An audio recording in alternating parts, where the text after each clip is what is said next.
સ્વયં સૈનિક દળ દ્વારા કેન્દ્રીય ગૃહમંત્રી અમિત શાહ દ્વારા સંસદ બંધારણ પરની ચર્ચા દરમિયાન ડોક્ટર આંબેડકર વિશે સંસદમાં બોલાયેલા શબ્દોના વિરોધમાં આજે પાટણ ખાતે બગવાડા દરવાજા અને લીલીવાડી ચોક એમ બે જગ્યાએ ગૃહમંત્રી અમિત શાહનું પૂતળું બાળવામાં આવ્યું હતું અને ઉગ્ર સૂત્રોચ્ચાર સાથે સખત વિરોધ પ્રદર્શિત કરાયો હતો તેમજ કલેક્ટર કચેરીમાં આવેદનપત્ર આપવામાં આવ્યું હતું।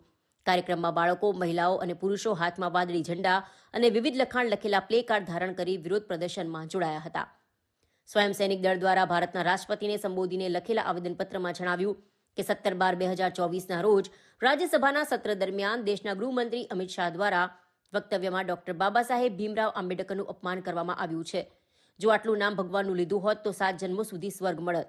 આ આવેદનપત્રમાં વધુમાં જણાવ્યું કે જાતિવાદી મનુવાદીઓને એટલું પણ ભાન નથી કે ભારતના SC, ST, OBC 85% લોકોને સંવિધાનના માધ્યમથી ડોક્ટર ભીમરાવ આંબેડકરે જીવતા જીવ સ્વર્ગ આપ્યું છે, જેથી આ 85% લોકો માટે ડોક્ટર આંબેડકર ભગવાન સમાન જ છે। તેમનું નામ લેવાથી આત્મસન્માન જળવાય છે।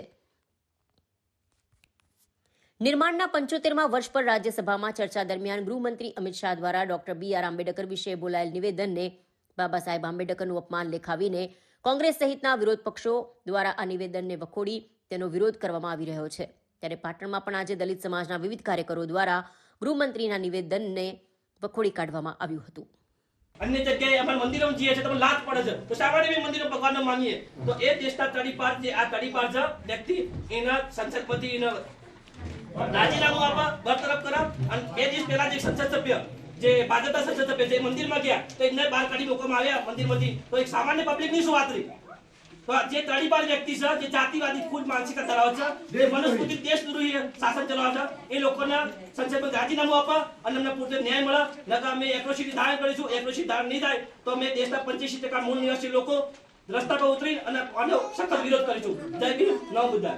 રાજ્યસભાના 17/12/2024ના સત્રમાં અમિત શાહ જે આપણા પૂર્વ તડીપાર અને આપણા વર્તમાન ગૃહમંત્રી કે જેઓ પોતાના ભાષણમાં એવી રજૂઆત કરે છે કે આ એક ફેશન છે આંબેડકર આંબેડકર આંબેડકર એના કરતાં ભગવાનનું નામ લો તો તમને સ્વર્ગ મળી 7 જન્મ સુધી સ્વર્ગ મળી જાય। તો એ વ્યક્તિને એટલું પણ ભાન નથી કે ભારતમાં SC, ST, OBC માઇનોરિટી 85% લોકો મનુવાદી નરકમાંથી બાબા સાહેબે જીવતે જીવત સ્વર્ગ આપ્યું। અમારે તમારું કાલ્પનિક સ્વર્ગ નથી જોઈ તો અમારા માટે તો બાબા સાહેબે જીવતે જીવ સ્વર્ગ બનાવી આપ્યું છે અને બાબા સાહેબે જીવતે જીવ સ્વર્ગ બનાવી આપ્યું છે। સન્માન, સ્વાભિમાન અને જિંદગી અમને બાબા સાહેબે આપી છે। અમારે ભગવાનની કોઈ જરૂર નથી, અમારા માટે તો બાબા સાહેબ જ અમારા ભગવાન છે। મંદિરોમાં જઈએ, ભગવાનનું નામ લઈએ તો અમને બહાર નીકાળી દેવામાં આવે છે, જ્યારે અમારા બાબા સાહેબે સ્ત્રીઓને આજે અહીંયા બોલીએ છીએ તો આ હક અધિકાર અમને અમારા બાબા સાહેબે અપાવ્યો છે। તો અમે એ તડીપાર વ્યક્તિને એટલું એ જ કે એના સમર્થનમાં દેશના વડાપ્રધાને પણ અને તેમના સાથી પક્ષોએ એમના સમર્થનમાં બયાન આપ્યું તો આ ખરેખર એક હીરોની હરકત કહેવાય।